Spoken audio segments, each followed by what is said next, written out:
আমি কি বলতে চাইছি সেটা জানতে চাচ্ছ? আমার মতামতের কোনো দাম আছে কি? আমার মতামত না নিয়ে বিয়ে ঠিক করলে, আমার মতামত না নিয়ে রিং পরাতে চলে এলো, অথচ আমি কিছু জানি না।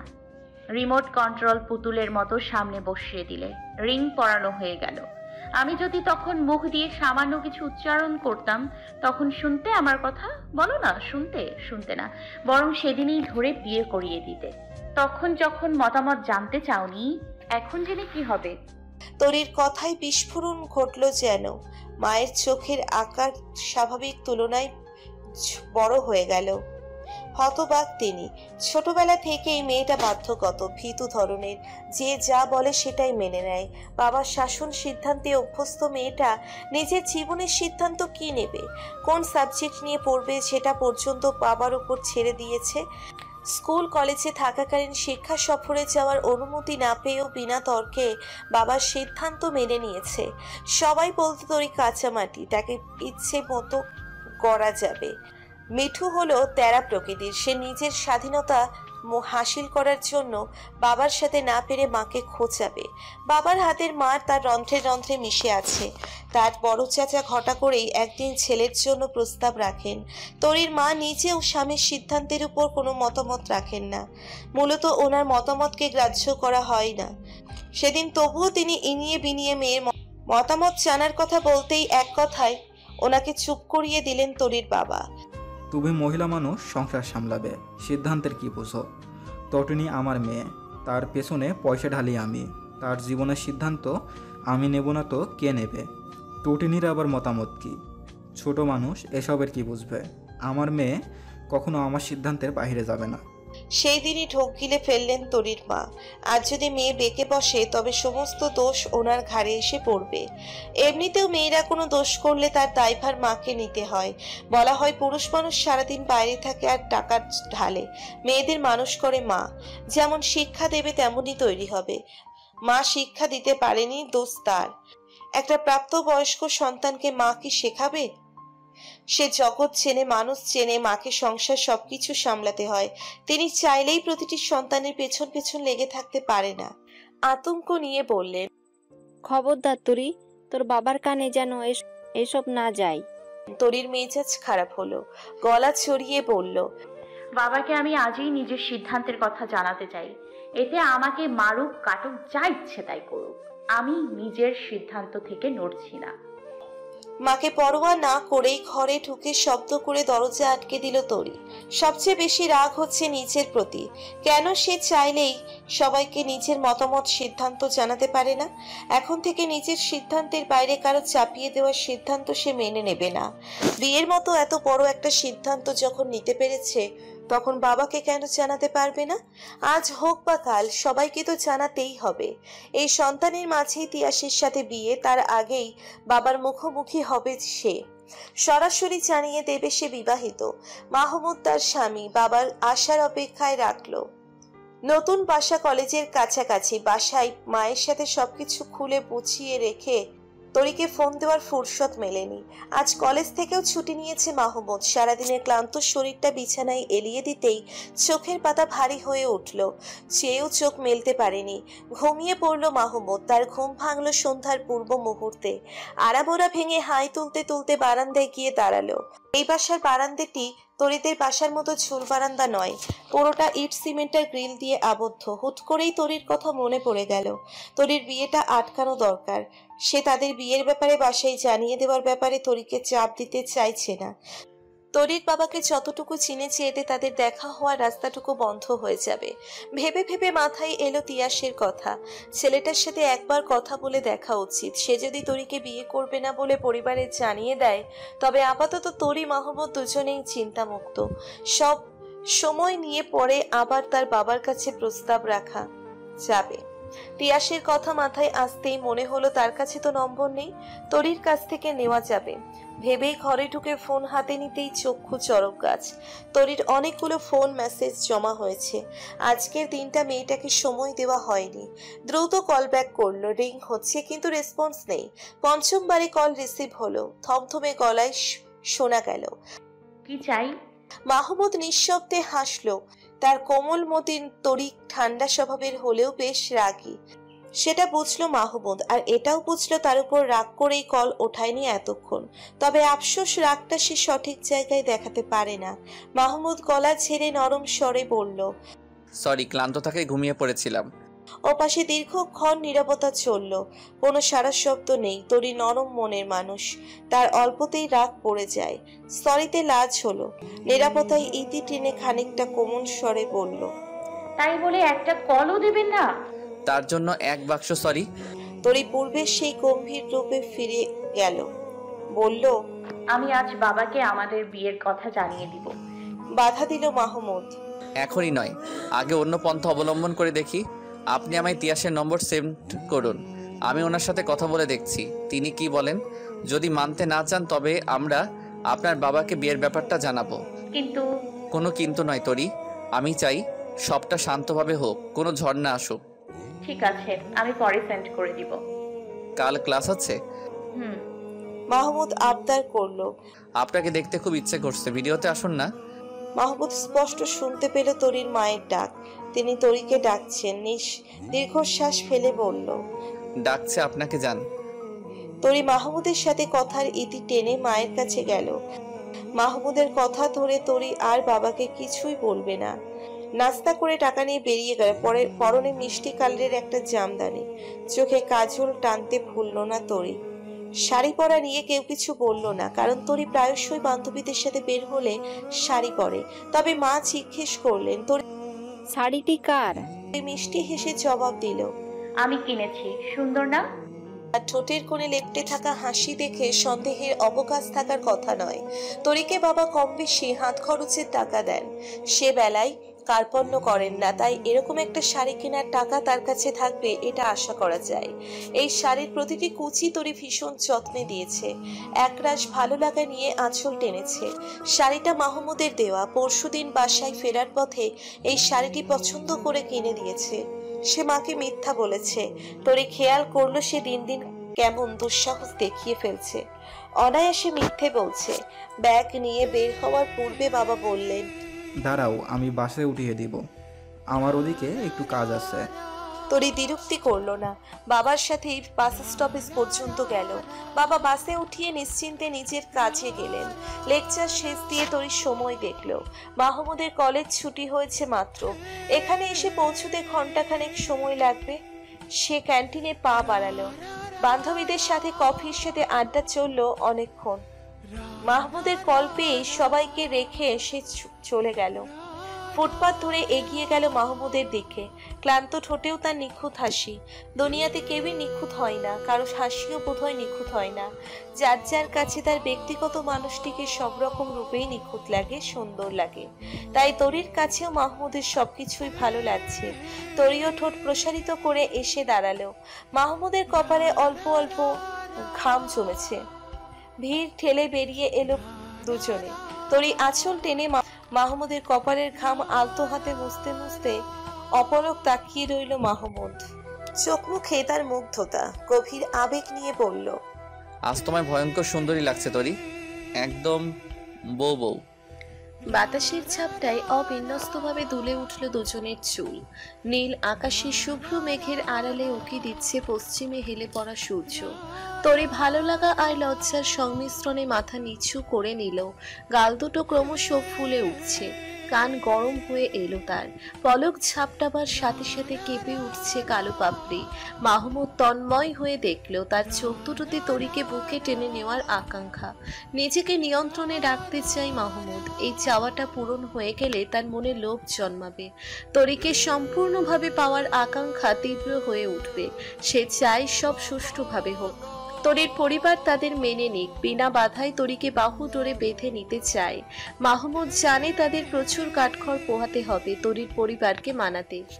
তবু সে চায় এই যুদ্ধের সৈনিক হতে। যে জিনিস পেতে ভীষণ কষ্ট পোহাতে হয় তার মূল্য তত বেশি হয়।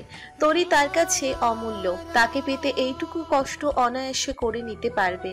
তরির বাহাতের আঙ্গুলের ভাঁজে আঙ্গুল গুছল মাহমুদ, হাত দুটো লুকিয়ে পড়ল শাড়ির আঁচলের নিচে। তরির ঠোঁটের কোণে লেপ্টে আছে নিটুল হাসি। স্টপেজে এসে হাতে হাত রেখে আগে পিছিয়ে বাসে চড়ল। জানালার পাশটা বরাদ্দ হলো তরির জন্যে। চলমান গাড়ি আর বাতাসের বেগের সাথে পাল্লা দিয়ে তরির ঢিলে হয়ে যাওয়া চুল দোল খাচ্ছে মাহমুদের চোখে মুখে। সে পরম আবেশে চোখ দুটো বুজে আছে, মুখের কোথাও বিরক্তি বা ক্লান্তির চিহ্নটুকু নেই। তরি নিজেই চুল টেনে শক্ত করে বেঁধে নিল। মাহমুদ ভুরু কুঁচকে ফেলল, ঝট করেই চোখের পাতা খুলে ফেলল। মৃদু স্বরে শুধালো, চুল বাঁধলে কেন? তরি ফ্যালফ্যাল করে তাকিয়ে রইল। ঠোঁটের ফাঁক গলিয়ে কিছু শব্দ বের করার জন্য উদ্যত হওয়ার পূর্বেই চুলে টান পড়ল। ঝরঝরে করে পিঠ চুড়ে ছড়িয়ে পড়ল কেশ রাশি। তরি হতভম্ব হয়ে রইল। মাহমুদ তরির চাহনিকে পাত্তা না দিয়ে নির্লিপ্ত রইল। বাসের জানালায় মুখ আড়াল করার চেষ্টা করল তরি।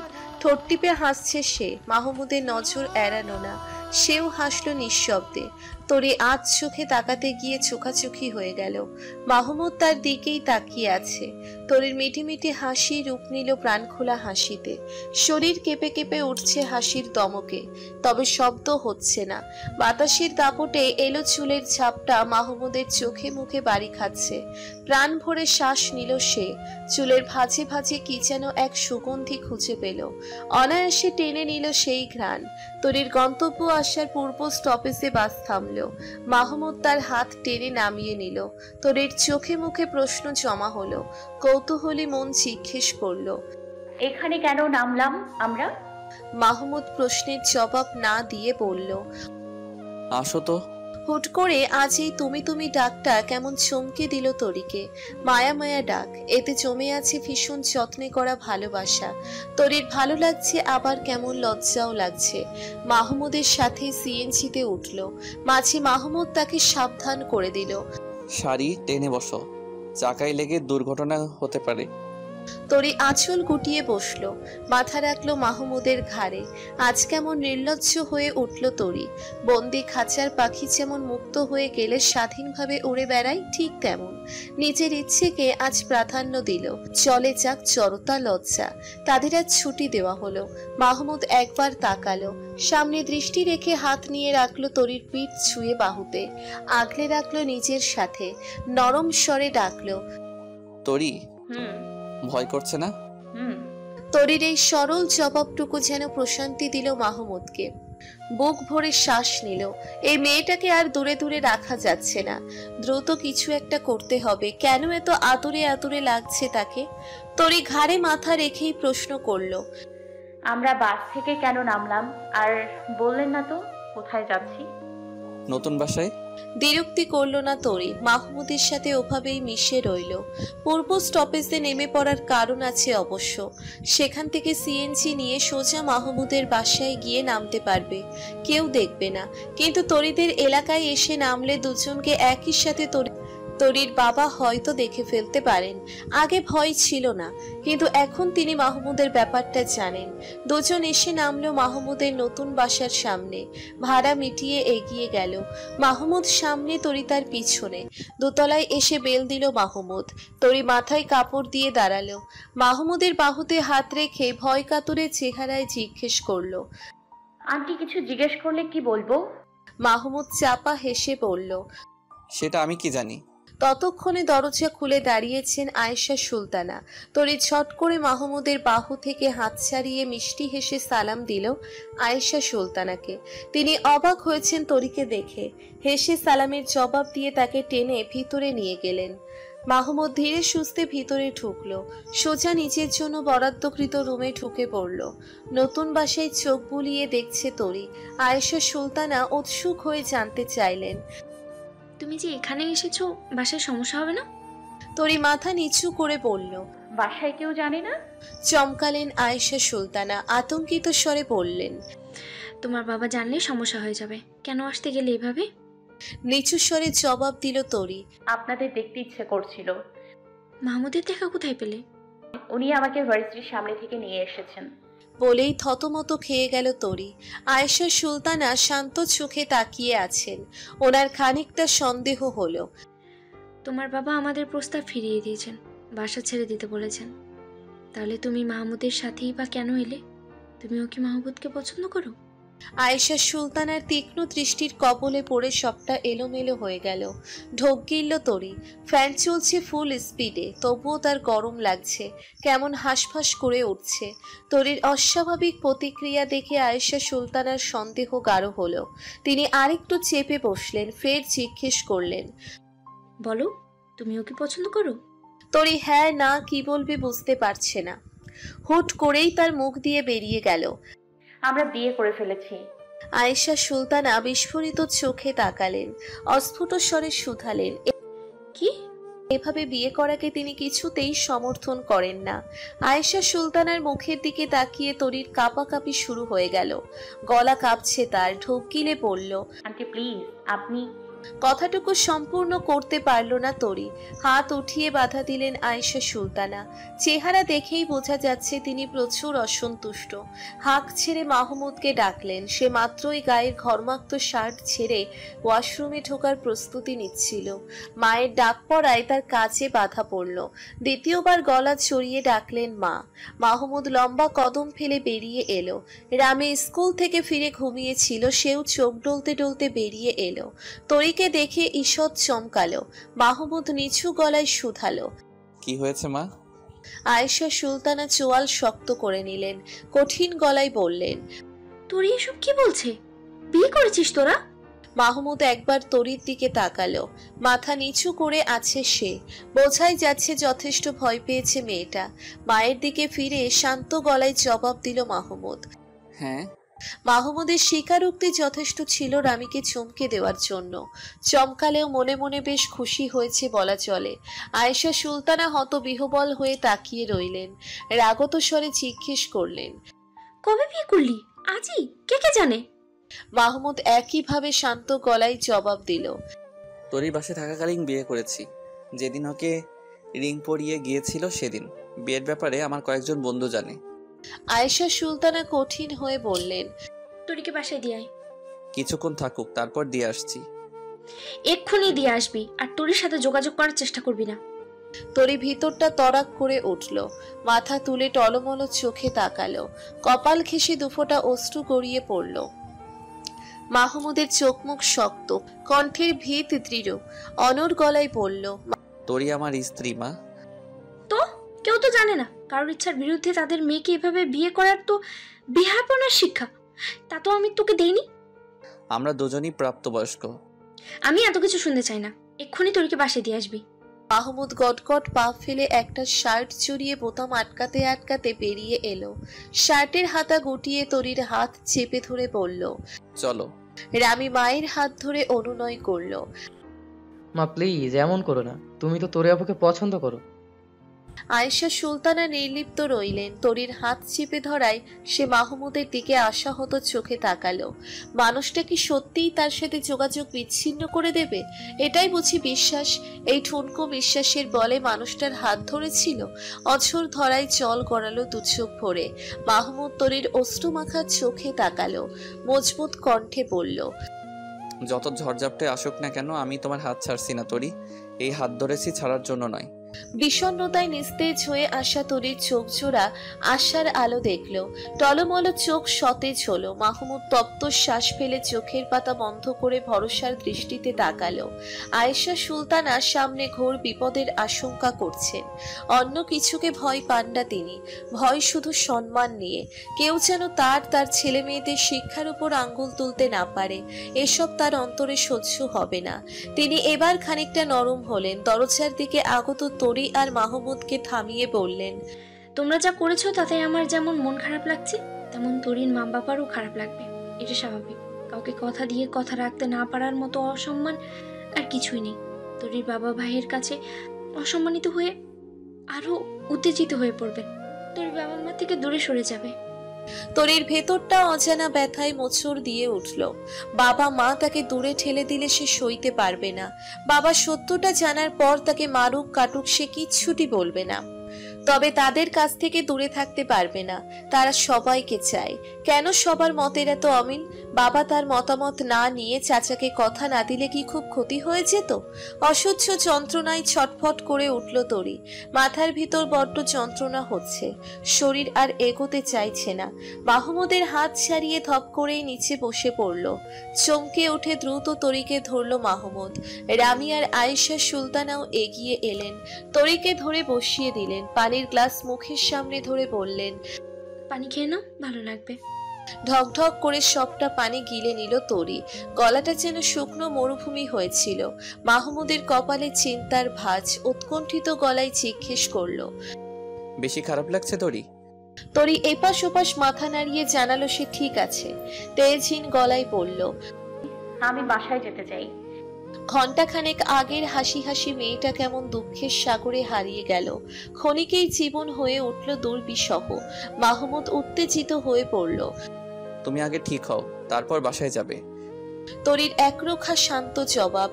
এক্ষুনি বাসায় যাব আমি। আয়েশা সুলতানা বাদ সাধলেন। তোমাকে ঠিক লাগছে না, কিছুক্ষণ বিশ্রাম নাও, তারপর বাসায় যাও। তরি মলিন ঠোঁটে হাসলো, চোখ জোড়া নিভু নিভু, ঠোঁট ফিচিয়ে বলল, আমি ঠিক আছি। এখন বাসায় না গেলে দেরি হয়ে যাবে। সাধারণত ক্লাসের পর আমি বেশিক্ষণ বাইরে থাকি না। এবার কণ্ঠে জোর দিলেন আয়েশা সুলতানা। আসার আগে এসব ভাবা উচিত ছিল। খেয়ে একটু আরাম করো, তারপরে যাবে, নয়তো মাহমুদ তোমায় দিয়ে আসবে না। তরির এই বিষণ্ণতার মাঝেও বড্ড হাসি পেল, তবে চেপে রাখলো সে হাসি। যেন সে ছোট্ট অরু, বাসায় না গিয়ে আসলে সে যেতে পারবে না। তরিকে রেখে দিলেন আয়েশা সুলতানা। খাবার খেয়ে একেবারে বের হলো। দালানের বাইরে বেরিয়ে মাহমুদ আলতো হাসলো। তার ঠোঁটের এই নিটল হাসি তরিকে এক বুক প্রশান্তি এনে দেয়। বরাবরের মতো এবারও মুগ্ধ হলো সে। মাহমুদ কোমল স্বরে বলল, দেখলে তো মা কেমন গলে গেল। ঠিক এইভাবে তোমার বাবাকে মানিয়ে নেব। তরি বিদ্রুপ হেসে বলল, এত সহজ না, বাবা কঠিন মানুষ। চোখে চোখ রাখলো মাহমুদ। অপলক তাকিয়ে রইল শান্ত চোখে। প্রশ্ন ছুড়ল, যদি গলাতে পারি কি দেবে আমায় তোরি? তরিও একইভাবে জবাব দিল। আপনি কি চান? মাহমুদ মৃদু হাসলো, চোখ জোড়া ক্ষীণ করে বলল, সেটা না হয় সময় বলবে। তরি তীক্ষ্ণ চোখে তাকালো, তবে কিছু বলল না। মাহমুদ তাকে নিয়ে সিএনজিতে চড়ল। তরির হাত নিচের মুঠোয় তুলে নিল। বৃদ্ধাঙ্গুল ছুঁয়ে দিল তরির হাতের তালুতে। ভ্রু কুঁচকে শোধালো,